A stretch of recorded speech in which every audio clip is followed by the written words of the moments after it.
I was called into a meeting with the mayor. He said come post haste. He never calls me on a Thursday, so no time did I waste. I walked into his office and went to take my seat, but in sat a man, so tall, so handsome, so sleek. I said, "Who is this, and why is he in my chair?" The mayor turned to me and said, "Well, this is your replacement, Jonathan St. Pierre." I clenched both my fists and bit hard on my lips. Fuck Jonathan St. Pierre and his shiny new wing tips. I point my finger in Jonathan's face. I scream and I shout, "You are a disgrace." But then he did the most peculiar thing. He put my finger in his mouth and sucked off my ring. I shouted, "Give it back, you heathen! That's 24-karat gold that you've just eaten." He springs from the chair and bolts to the window. Jonathan St. Pierre then jumped 20 stories below. He landed on his feet like he was half a cat. Then he ran into the sunset and never looked back.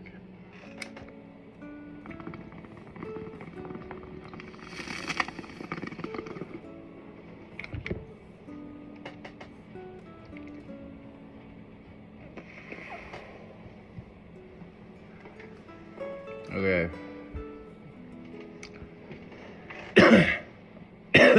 Alright. This is the second story. I haven't proofread this yet. I'm sitting at the Grand Circus. It's the year's biggest event. They have fireworks and elephants, all crammed into one big tent. I came here alone, because to give myself a treat. But sitting next to me was the strangest man I'd ever meet. He had long wispy hair and a nose like a carrot.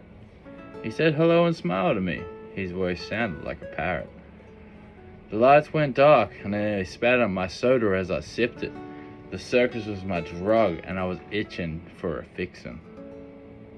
I could hardly contain myself when the ringmaster appeared, but out of the corner of my eye was that man staring at me, smiling from ear to ear.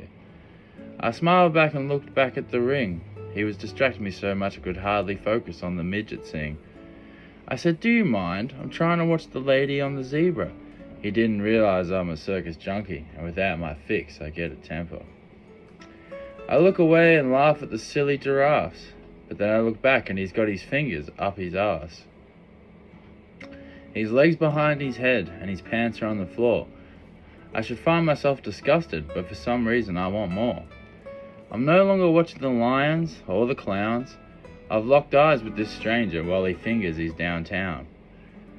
The lights go on, the music stops, the whole crowd stops and stares. I start slowly clapping, hopefully everyone else would join in, but no one cares. Everyone else is disgusted, but I am applauding and cheering.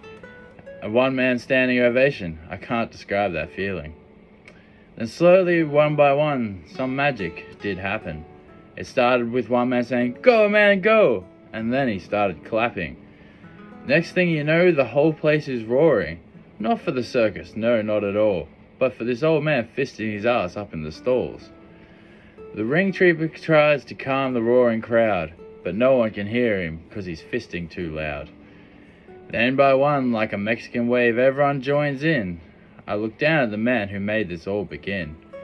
He still hasn't broken eye contact with me once, like the same look you get when you sit across from a retarded kid on a bus. I grab my coat and head to the door. I don't think I want to be at this circus anymore.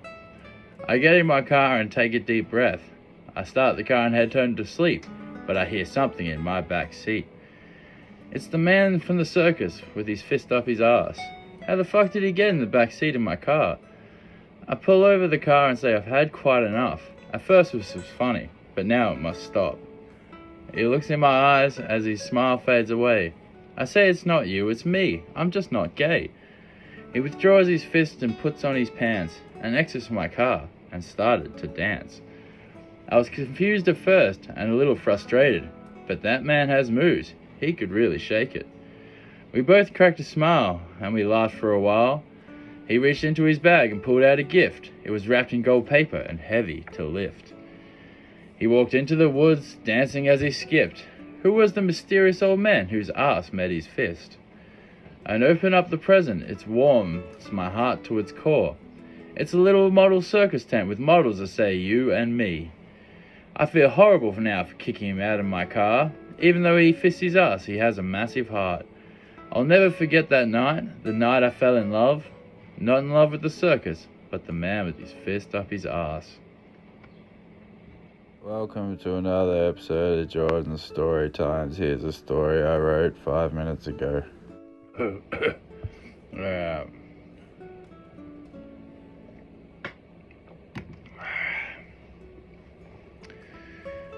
I met a weak salesman from the olden village. For hours on end, through his wigs did I pillage. I was looking for something that was unique and obscure, and that's when I found it, a wig so beautiful, so pure. I slipped the wig upon my naked bald head. Yes, I screeched. It was a perfect fit. I gave the salesman $30 and stroked my brand new wig. The salesman said, "Wait, one thing before you go. I'm glad to like the new wig, but there's something you should know. It's not the hair from horse, cow, or sheep, but it's all the hair I gathered from my fat wife's armpits." It shook me to the core to hear such a remark. My head is now fused with the hair from a woman's underarms. Then I noticed the itch, and I think it kinda smells. Maybe if I just wash it, surely Head and Shoulders will prevail. I raced back home, pushed past my neighbor Steve. He says, "Looking good, man. That new wig works a treat." I then see my girlfriend with her bags all packed. I asked if she was leaving. She said she wouldn't come back. She then gazed upon my luscious new mop. She quickly unpacked her bags, and the fighting from then on stopped. I got a promotion at work because my hair impressed the boss. It was eating me up inside knowing it came from that human hog. I could see his disgusting wife's face whenever I brushed my hair. I'd rather a wig made from my uncle's pubic hairs. I can't take it no more. I gotta shave my head. Before I had this brand new wig, I would have been better off dead. I slammed the razor down on the sink and I cry into my hands. Maybe I'd be better off bald than having hair from someone's sweat glands. I take one last look at a photo of who I once was. Then I smile, it's not so bad. It could be worse. But as I go across the street, I get hit by a bus.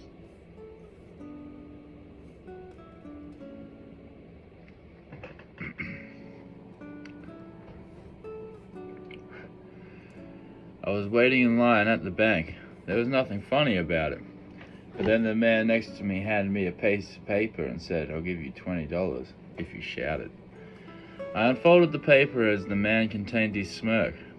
Written on the paper was nothing but the N-word. The man let out a giggle, then pulled out a 20.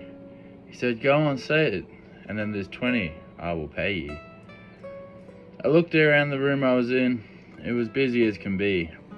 But standing in the corner was two black women, as fat and angry as could be. They would surely rip me to shreds if I uttered this disgusting word. Although if I got paid for doing the dare, I could leave with $20 and no longer care. I say okay and puff out my chest. The man starts filming and says, "Fuck cunt, you're the best. If you're gonna do a job and get paid, then you've got to give it everything you've got." He told me just to shout it. He never told me to stop. I said it maybe 10 or 20 times before I felt a thud and blackness covered my eyes. I heard clapping and cheering as I awoke. I'm now the king of Africa. I swear, that's no joke.